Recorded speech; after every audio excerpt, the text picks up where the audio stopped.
हम सबसे पहले नानरंग सिटी का एक एरियल व्यू देखते हैं। आज का दिन हाई स्कूल सीनियर्स के लिए बहुत बड़ा और ख़ास है। आज उनका क्लास अवेकनिंग सेरेमनी होने वाला है, जो उस विशाल डायमेंशनल रिफ्ट के सामने ऑर्गेनाइज किया गया है, जिसे लोग डीमन अबिस के नाम से जानते हैं। स्कूल बस के अंदर का माहौल काफ़ी टेंस है।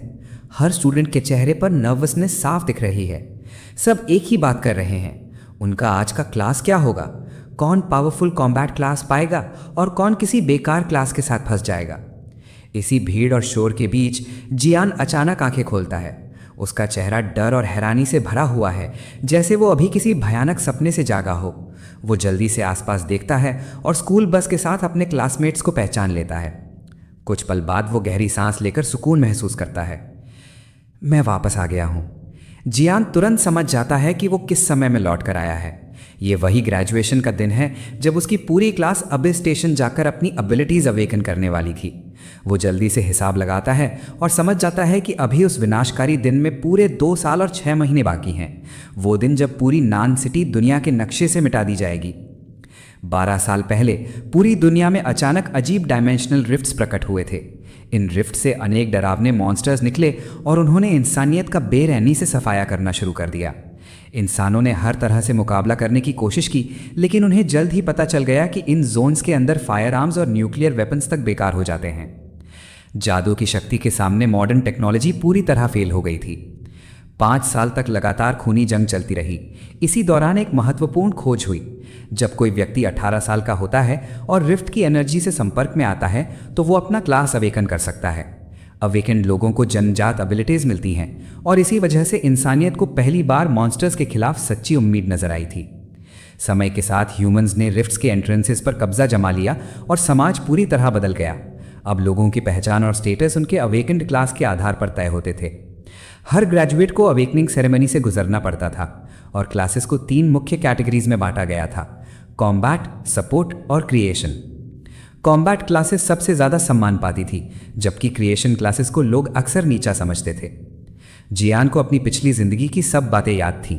उसने rank F creation class awaken की थी, सबसे निचले स्तर की क्लास। लेकिन उसके पास एक ऐसा राज था जो दुनिया हिला सकता था। उसकी डिवाइन इनेट एबिलिटी का नाम था मॉडिफाई। इस एबिलिटी के जरिए वो किसी आइटम या स्किल के नाम का सिर्फ एक शब्द बदलकर उसे पूरी तरह ट्रांसफॉर्म कर सकता था। कचरे को खजाना बनाना उसके लिए आम बात थी, लेकिन पिछली जिंदगी में उसने सबसे बड़ी गलती कर दी थी। उसने अपनी असली ताकत दुनिया के सामने दिखा दी।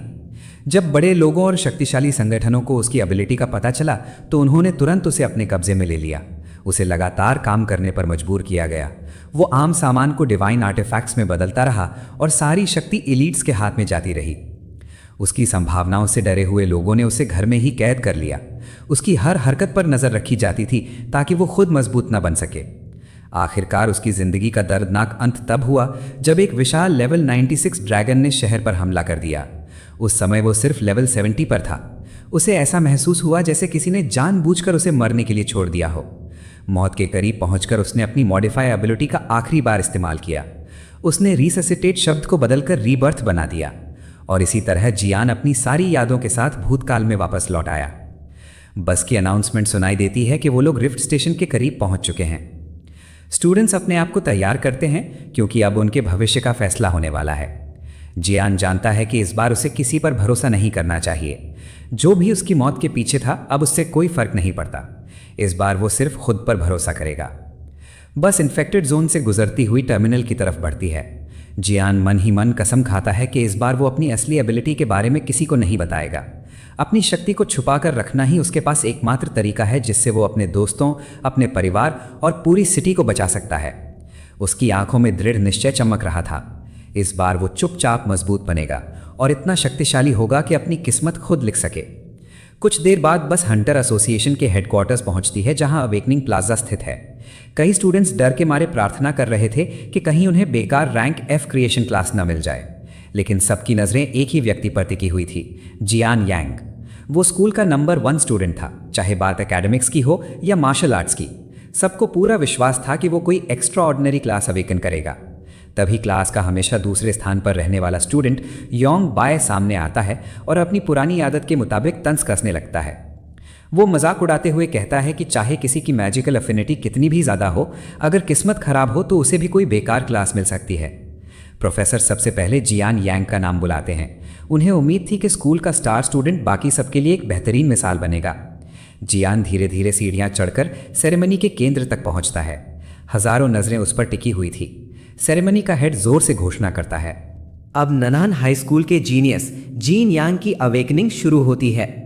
बहुत ज़्यादा प्रेशर होने के बावजूद जीन का चेहरा बिल्कुल शांत था। आखिरकार सबके लिए ये अनजाना पल था, लेकिन जीन पहले ही परिणाम जानता था। उसके क्लासमेट्स और प्रोफेसर मन ही मन दुआ कर रहे थे कि उसे कोई टेक्निकल या क्रिएशन क्लास ना मिले। दूसरी तरफ योंग बे फिर से उसका मजाक उड़ाता है और उसे फेल होने की बद्दुआ देता है। जीन क्रिस्टल बॉल पर अपना हाथ रखता है। तुरंत कई मैजिक सर्कल्स उसके आसपास चमकने लगते हैं। सफ़ेद रोशनी क्रिस्टल से निकलती है और धीरे धीरे पूरा हॉल उस रोशनी से जगमगा उठता है। एक विशाल एनर्जी स्पाइरल जीन को पूरी तरह घेर लेती है और फिर सबके सामने लगी बड़ी स्क्रीन पर अंतिम परिणाम दिखाई देता है, क्लास रिपेयरर। डिटेल्स कंफर्म करती है कि जीन की मैजिकल अफिनिटी पूरी 100% परफेक्ट है, लेकिन उसका क्लास एक क्रिएशन टाइप है और उसकी रैंक है F। पूरे स्कूल का जीनियस एक पल में सबके लिए मजाक का विषय बन जाता है।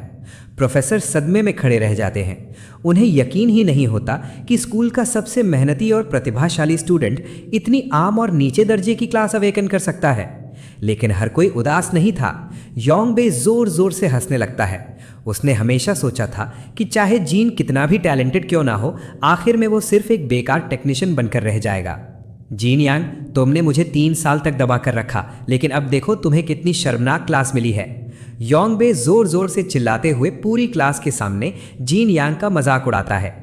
उसकी आवाज़ में सालों की जलन और दुश्मनी साफ महसूस हो रही थी। तभी एक और इंस्ट्रक्टर माहौल को हल्का करने की कोशिश करता है। वैसा भी रिपेयरर क्लास इतनी बुरी नहीं होती, वो मुस्कुराते हुए कहता है। कम से कम तुम एक शॉप खोल सकते हो और असली वॉरियर्स के इक्विपमेंट रिपेयर करके अच्छा पैसा कमा सकते हो। लेकिन उसके शब्द पूरे भी नहीं होते कि अचानक क्रिस्टल बॉल फिर से चमकने लगती है। इस बार उसमें से निकलने वाली रोशनी नीली और पहले से कहीं ज़्यादा तीव्र थी। सबकी नज़रें तुरंत जीन यांग पर टिक जाती हैं। जीन यांग का हाथ अब भी क्रिस्टल बॉल पर रखा हुआ था और लग रहा था कि अवेकनिंग प्रोसेस अभी खत्म नहीं हुआ है। प्रोफेसर ये देखकर लगभग अपनी कुर्सी से गिर पड़ते हैं। क्रिस्टल अभी भी रिएक्ट कर रहा है। वो हैरानी से चीखते हैं। अगले ही पल उनकी आंखें फट जाती हैं। ये बच्चा ड्यूअल क्लास अवेकन करने वाला है। उनकी आवाज़ में इतना जोश था जैसे उन्होंने कोई जीता जागता चमत्कार देख लिया हो। ड्यूअल क्लास अवेकनिंग बहुत ही दुर्लभ फिनोमिनन था। हर 10,000 लोगों में मुश्किल से एक व्यक्ति ऐसा होता था जो 2 क्लासेस अवेकन करता हो, और आमतौर पर ऐसे लोग भविष्य के महान जीनियसेस और सबसे शक्तिशाली हंटर्स बनते थे। प्रोफेसर के दिल में फिर से उम्मीद जाग उठती है। शायद किस्मत जीन यांग को दूसरा मौका देने वाली थी। जीन यांग अब एक विशाल गोल्डन व्हर्लविंड के बीच खड़ा था।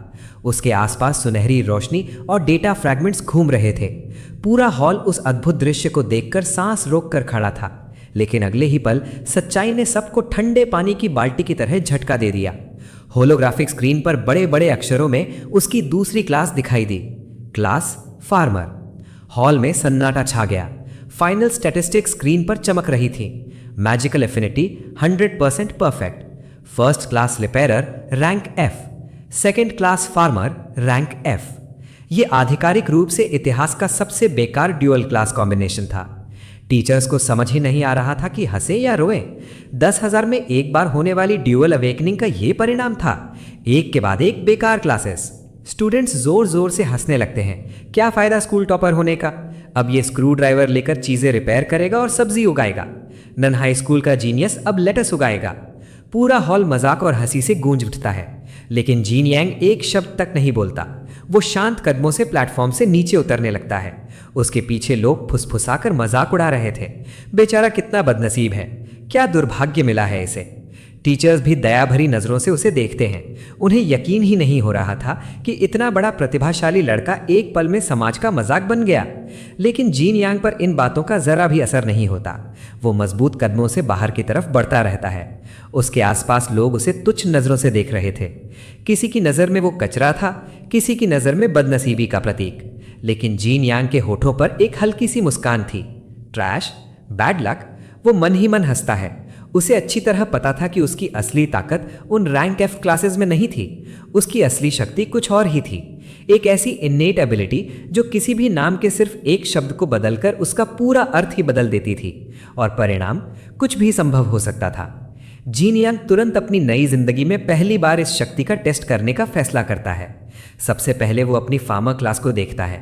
उसकी शुरुआती एबिलिटी थी एक्सेलरेट ग्रोथ। ये बस पौधों को थोड़ा जल्दी बढ़ने में मदद करती थी, एक वॉरियर के लिए लगभग बेकार। लेकिन जीन यांग मुस्कुराता है। वो अपनी मॉडिफाई एबिलिटी एक्टिवेट करता है और फिर पुफ, एक शब्द बदल जाता है, एक्सेलरेट ग्रोथ रेजरेक्ट। अगले ही पल उसकी एबिलिटी पूरी तरह बदल जाती है। अब वो किसी भी टारगेट को रिवाइव कर सकता था, खुद को भी, और साथ ही किसी भी तरह का डैमेज हील कर सकता था। माना कॉस्ट सिर्फ 100 माना। जीन यांग की मुस्कान और गहरी हो जाती है। उसे पता था कि अगर उसने इस शक्ति का सही इस्तेमाल किया तो आज उस पर हंसने वाले सब लोग एक दिन उससे डरेंगे। कुछ समय बाद वो सिटी के अंदर पहुंचता है। रास्ते में उसकी नज़र जायंट स्क्रीन्स पर पड़ती है जो नए अवेकन रुकीज की रैंकिंग्स दिखा रही थीं। उसका लक्ष्य बिल्कुल साफ था, वो इन सब रैंकिंग्स के शिखर पर पहुंचने वाला था। उसके अंदर अटूट विश्वास था, जब सही समय आएगा तब सबको समझ में आएगा कि एक सिंपल रैंक एफ को हल्के में लेना कितनी बड़ी गलती है। उसकी आंखों में महत्वाकांक्षा जल रही थी। इस जिंदगी में वो किसी का मोहरा नहीं बनेगा, वो अपने रास्ते पर चलकर सबसे शक्तिशाली व्यक्ति बनेगा। यही सोचकर वो सीधा रुकी ट्रेनिंग बेस की तरफ निकल पड़ता है। ये बिगिनर्स के लिए परफेक्ट जगह थी। यहाँ अबिस के कमजोर मॉन्स्टर्स को कैप्टिविटी में रखा जाता था ताकि नए हंटर्स बिना जान के खतरे के एक्सपीरियंस और लेवल्स गेन कर सकें। लेकिन जियांग का मकसद सिर्फ ट्रेनिंग नहीं था, वो ट्रेनिंग बेस का स्पीड रिकॉर्ड तोड़ना चाहता था। ऐसा करने पर उसे इतने पॉइंट्स मिलते कि देश की सबसे बेहतरीन यूनिवर्सिटी में उसका एडमिशन पक्का हो जाता। वो एंट्रेंस के पास शांत चेहरे के साथ पहुंचता है। वो सिर्फ लेवल अप करने नहीं आया था, वो साबित करने आया था कि सिस्टम के लेबल्स उसके लिए कुछ मायने नहीं रखते। ड्यूटी पर मौजूद इंस्ट्रक्टर उसकी फाइल चेक करता है और हैरान रह जाता है। जियांग, स्कूल का बेस्ट स्टूडेंट और रैंक एफ ड्यूअल अवेकनिंग। वो समझ ही नहीं पाता कि आखिर गलत क्या हुआ। ऑफिसर गंभीर आवाज में पूछता है, क्या तुम सच में डंजन में अकेले जाना चाहते हो? रैंक एफ के लिए तो सबसे नीचा लेवल भी जानलेवा हो सकता है। एक और इंस्ट्रक्टर उसके कंधे पर हाथ रखता है। वो सलाह देता है, अपने क्लासमेट्स के साथ टीम बना लो, बेवजह अपनी जान खतरे में मत डालो। लेकिन जियांग एक कदम भी पीछे हटने वाला नहीं था। मैं पूरी तरह श्योर हूं, कृपया मुझे बेसिक रुकी गियर दे दीजिए। उसकी आवाज़ दृढ़ और आत्मविश्वास से भरी थी। इंस्ट्रक्टर्स एक दूसरे की तरफ देखकर सिर्फ सांस भरते हैं। उन्हें लगता है कि लड़का अपने घमंड और टूटे हुए गर्व में कुछ असंभव सा साबित करना चाहता है। एक इंस्ट्रक्टर उसे एक आयरन स्वॉर्ड देता है, लेकिन इस बार कुछ अलग होता है। उसकी हैरानी के लिए उसे एक एक्स्ट्रा आइटम भी दिया जाता है। ये तुम्हारा इक्विपमेंट है, कोशिश करना अंदर मरना मत, ऑफिसर दया भरी आवाज़ में कहता है। जियांग तुरंत फर्क समझ जाता है। पिछली जिंदगी में उसे सिर्फ तलवार मिली थी, लेकिन इस बार लोगों की दया के कारण उसे एक एक्स्ट्रा पेयर लेदर बूट्स भी मिल गए। इक्विपमेंट बहुत बेसिक था, level 1 iron sword +5 attack power, leather boots, छोटा सा स्पीड बोनस, कुछ खास नहीं लेकिन काम चलाने के लिए काफ़ी था। लगता है सच में सब मुझे नीचा समझ रहे हैं, जियांग मन ही मन सोचता है। उसे पता था कि बूट्स दया की वजह से दिए गए हैं, लेकिन तेज प्रगति के लिए वो किसी मदद को ठुकराने वाला नहीं था। तलवार कंधे पर रखकर वो पोर्टल की तरफ बढ़ता है। एंट्रेंस पर मौजूद गार्ड चिल्लाता है, अगर रैबिट्स तुम्हें घेर लें तो मदद के लिए पुकारना, हम तुम्हें बाहर निकाल लेंगे। लेकिन जियांग पीछे मुड़कर भी नहीं देखता। वो सिर्फ हाथ हिलाकर उनका धन्यवाद करता है। उसके पास चेतावनियां सुनने से ज्यादा महत्वपूर्ण काम थे। जैसे ही वो अंदर प्रवेश करता है, भारी धातु के दरवाजे उसके पीछे जोर की आवाज के साथ बंद हो जाते हैं। थर्ड, अब वो पूरी तरह अंधेरे में अकेला था। दूसरों के मजाक और दया भरी नजरों से दूर अब सच्चाई का असली पल आ चुका था। जियांग अंधेरे ट्रेनिंग जोन के बीच रुकता है और धीरे से अपनी डिवाइन एबिलिटी एक्टिवेट करता है, मॉडिफाई। अचानक हवा में हरे रंग के डेटा फ्रैगमेंट्स तैरने लगते हैं, जैसे रियलिटी खुद उसकी मर्जी के मुताबिक दोबारा लिखी जा रही हो। अपनी नई जिंदगी में पहली बार वो इस शक्ति का इस्तेमाल करने वाला था। सबसे पहले उसकी नज़र अपनी पुरानी लेवल 1 आयरन स्वॉर्ड पर पड़ती है। एक हल्का सा इशारा करते ही मॉडिफाई एक्टिवेट होती है। अगला ही पल iron sword to steel sword. एक आम तलवार तुरंत एक मजबूत स्टील स्वॉर्ड में बदल जाती है। उसकी अटैक पावर कई गुना बढ़ जाती है और उसमें आर्मर पेनिट्रेशन का भी खास इफेक्ट आ जाता है। लेकिन जियांग यही नहीं रुकता। उसकी नज़र अपने बेसिक लेदर बूट्स पर जाती है। फिर से मॉडिफाई एक्टिवेट होती है और अगले ही पल leather boots to wind boots. Boots से हल्की नीली हवा निकलती है और उनकी क्वालिटी पूरी तरह बदल जाती है। अब वो उसकी मूवमेंट स्पीड और एजिलिटी को काफ़ी ज़्यादा बढ़ाने लगते हैं। जियांग अपनी नई चमकती हुई तलवार को देखता है और मन ही मन सोचता है, मैं चाहता तो इसे अभी सेक्रेट स्वॉर्ड या मैजिकल स्वॉर्ड में भी बदल सकता था, लेकिन वो तुरंत अपने आप को रोक लेता है। उसे याद था कि ट्रेनिंग बेस में हर जगह सर्वेलेंस कैमरास लगे हुए हैं। अगर वो अभी बहुत ज़्यादा शक्ति दिखा देगा तो लोगों का ध्यान उसकी तरफ चला जाएगा। और जियांग अपनी पिछली ज़िंदगी से एक बात बहुत अच्छी तरह सीख चुका था, जो लोग अपनी प्रतिभा बहुत जल्दी दिखा देते हैं उनका अंत कभी अच्छा नहीं होता। उसके दिमाग में पिछले जीवन की यादें उभर आती हैं, बिट्रेयल, लालच और वो लोग जिन्होंने उसकी एबिलिटी को अपने फ़ायदे के लिए इस्तेमाल किया था। इसलिए फ़िलहाल लो प्रोफाइल रहना ही सबसे बेहतर था। वैसे भी एक मॉडिफाइड लेवल 1 इक्विपमेंट उसकी करंट ज़रूरतों के लिए काफ़ी था। उसके आज के प्लान्स के लिए ये शुरुआत से भी ज़्यादा था। ट्रेनिंग फील्ड का स्ट्रक्चर काफ़ी सिस्टमैटिक था। ये 3 जोन्स में बटा हुआ था, बेसिक जोन, एडवांस्ड जोन और boss zone. Basic zone beginners के लिए था, एडवांस्ड जोन उन लोगों के लिए जो चैलेंज ढूंढते थे, और सबसे खतरनाक था बॉस जोन। जो लोग रिकॉर्ड्स तोड़ना चाहते थे उन्हें आखिरकार एडवांस्ड जोन के अंधेरे में कदम रखना पड़ता था। वहाँ झाड़ियों के पीछे अनेक लाल आंखें चमकती रहती थीं, शिकार का इंतजार करती हुई। क्लियरेंस रिकॉर्ड तोड़ने का ऑब्जेक्टिव सिंपल था, लेकिन बेहद खतरनाक। उसे ग्रेट चार्ज रैबिट किंग को ढूंढकर मारना था। वही पूरे जोन का लीडर था। लेकिन उससे पहले उसका सामना होगा अडल्ट चार्ज रैबिट्स से। ये लेवल 1 मॉन्स्टर्स थे। इनके स्कल क्रिस्टल आर्मर से ढके होते थे और इनका स्वभाव बेहद हिंसक था। जियानियांग अपनी तलवार मजबूती से पकड़ लेता है। उसका लक्ष्य साफ था, उसे जल्दी से लेवल 5 तक पहुंचना था और उसके हिसाब से इसके लिए कम से कम 100 रैबिट्स को मारना जरूरी था। लेकिन रैबिट्स उससे इंतजार नहीं करवाते। अचानक उनकी चीखने जैसी वॉर क्राइज गूंज उठती हैं। दर्जनों रैबिट्स अपने क्रिस्टल आर्मर्ड हेड्स के साथ सीधे उसकी तरफ चार्ज करते हैं। एक लाल आंखों और लंबे कानों की लहर उसकी तरफ बढ़ती है, जैसे किसी ने जान देकर अटैक करने का हुक्म दिया हो। जियानियांग का प्लान बिल्कुल क्लियर था। जब तक वो रिक्वायर्ड लेवल तक नहीं पहुंचता तब तक वो इस इनिशियल जोन को नहीं छोड़ेगा। उसके बाद ही वो अगले stage wolf and clone base को चैलेंज करेगा और फिर बैटल शुरू हो जाती है। एक रैबिट जबरदस्त रफ्तार से उछलकर उसकी तरफ आता है, लेकिन जियानियांग की नज़र सिर्फ भविष्य पर टिकी हुई थी। उसके लिए ये जगह एक लेवलिंग पैराडाइज थी। वो फ्लूइड मूवमेंट्स के साथ मॉन्स्टर्स के बीच से गुजरता है। उसके पीछे नीली एनर्जी के ट्रेल्स छूट रहे थे। उसका भरोसा था कि इसी स्पीड से वो बहुत जल्दी लेवल 10 तक पहुंच जाएगा। वो बिजली की तरह मॉन्स्टर्स के बीच घूम रहा था। Slash, dodge, counter. उसकी हर मूवमेंट इतनी प्रिसाइज थी कि उसकी क्लास का कोई भी रुकी उसका सपना भी नहीं देख सकता था।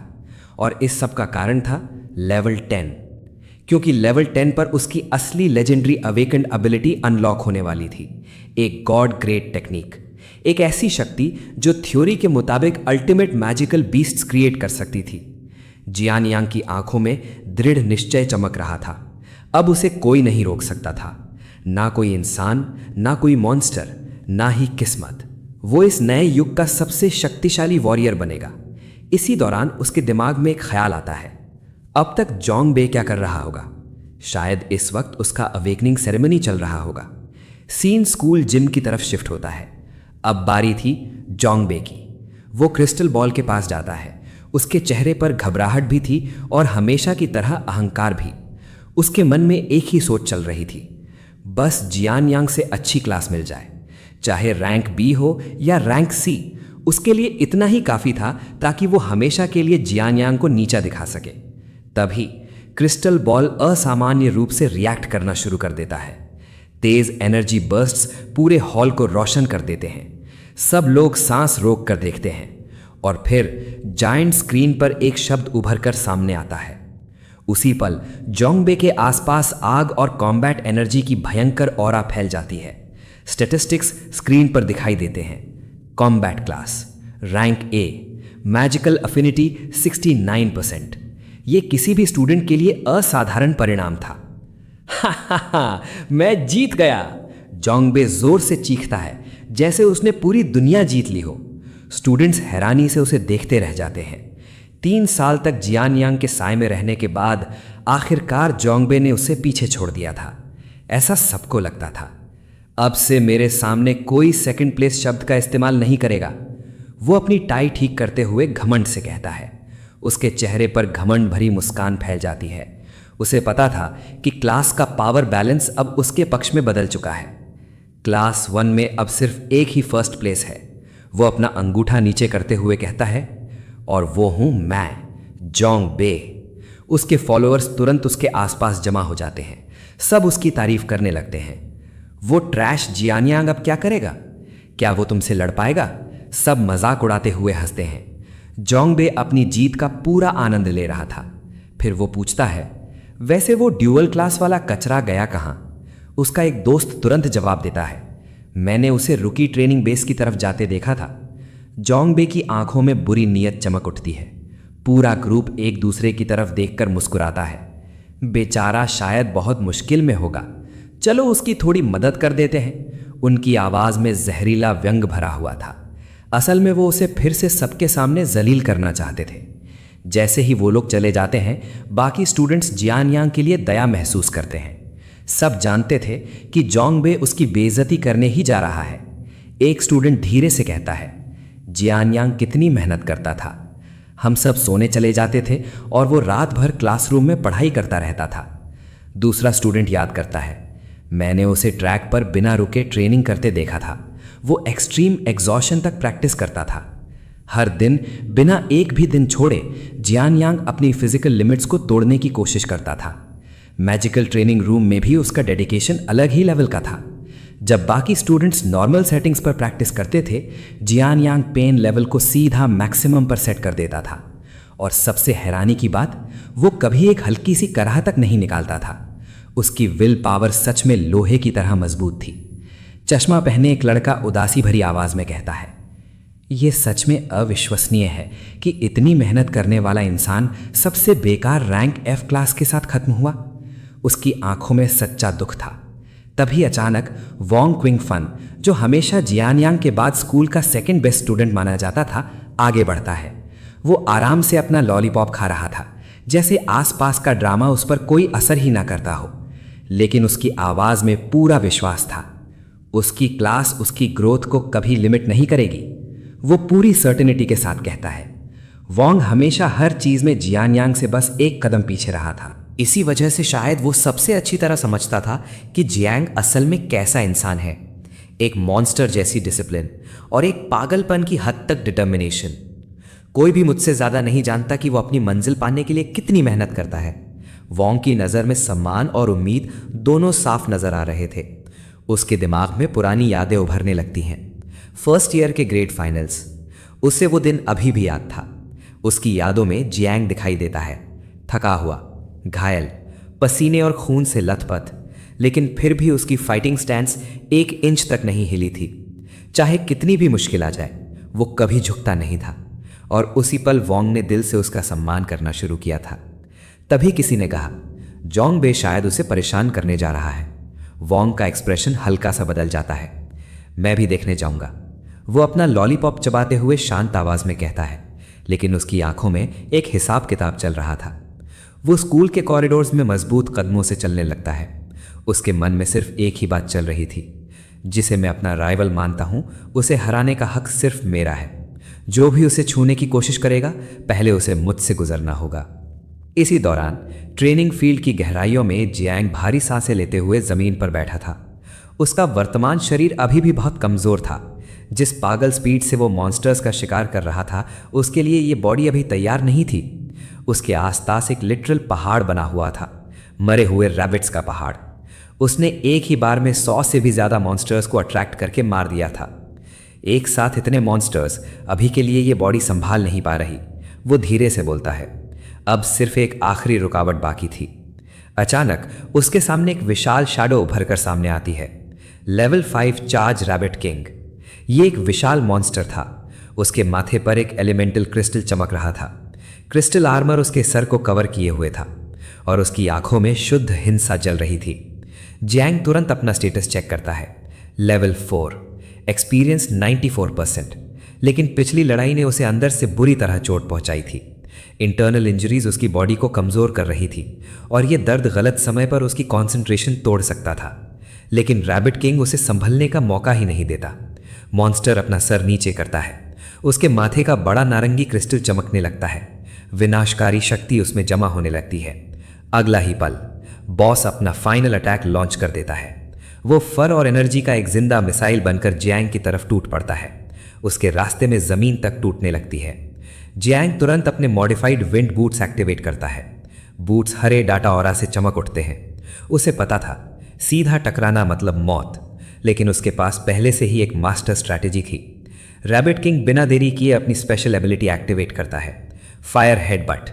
एक जलती हुई चार्ज सीधा जियांग की तरफ बढ़ती है। लेकिन जियांग इसी पल का इंतजार कर रहा था। वो उंगलियां छटकाता है और फिर मॉडिफाई एक्टिवेट होती है। उसकी स्ट्रैटेजी बहुत सिंपल थी। वो सिर्फ एक शब्द बदलता है, हेडबट टू डेटोनेशन। बस सिर्फ एक शब्द और पूरी रियलिटी बदल जाती है। अब अटैक टारगेट को हिट नहीं करेगा, इसके बजाय रैबिट खुद अंदर से फट जाएगा। उसके माथे का क्रिस्टल असहनीय रोशनी से चमक उठता है और फिर बूम, एक भयानक एक्सप्लोजन पूरे एरिया को हिला देता है। धूल और मलबे का बादल आसमान तक उठ जाता है। कुछ पल बाद धूल के बीच से एक परछाई बाहर निकलती है, जैंग। उसके होठों पर एक हल्की सी मुस्कान थी। सिर्फ एक शब्द बदलना ही काफी था। इसी एक स्ट्राइक ने उसे सीधा लेवल 5 पर पहुंचा दिया। बाहर जायंट स्क्रीन पर अचानक एक नोटिफिकेशन चमकती है और उसे देखकर सबकी सांसें थम जाती हैं। जियांग ने डंजन क्लियरिंग का वर्ल्ड रिकॉर्ड तोड़ दिया था। स्टूडेंट्स अपनी आंखों पर विश्वास नहीं कर पा रहे थे। उसने पुराने रिकॉर्ड का टाइम आधे से भी कम कर दिया था और सबसे हैरानी की बात, यह काम एक रैंक F ने किया था। जोंग बे का चेहरा गुस्से से लाल पड़ जाता है। उसके शरीर से लगभग चिंगारियां निकलती दिख रही थी। इम्पॉसिबल, उसने जरूर चीटिंग की है। वो गुस्से में चीखने लगता है। खबर बिजली की तरह फैल जाती है। सब लोग स्क्रीन से चिपक जाते हैं। एक ही सवाल सबके दिमाग में था, एक ट्रैश रैंक ये सब कैसे कर सकता है? जोंग बे हाथ बांधकर खड़ा हो जाता है। उसने फैसला कर लिया था, वो उस फ्रॉड को सबके सामने एक्सपोज करेगा। इसी दौरान ट्रेनिंग बेस के एक शांत कोने में जिनयांग हरे रंग की ऑरा से घिरा बैठा था। उसकी मॉडिफाइड एबिलिटी रेजरेक्ट धीरे धीरे उसकी सारी चोटों को हील कर रही थी। लेकिन उसे पता था असली मुश्किल अभी शुरू हुई है। उसे साइक्लोन वुल्फ किंग अच्छी तरह याद था। पिछली जिंदगी में उस बॉस ने उसे बहुत परेशान किया था। जिनयांग धीरे से खड़ा होता है और अपनी तलवार मजबूती से पकड़ लेता है। अब पुराने हिसाब चुकता करने का वक्त आ गया है। वो आराम से चलना शुरू करता है, जैसे किसी पार्क में घूमने निकला हो, जैसे आगे मौत उसका इंतजार न कर रही हो।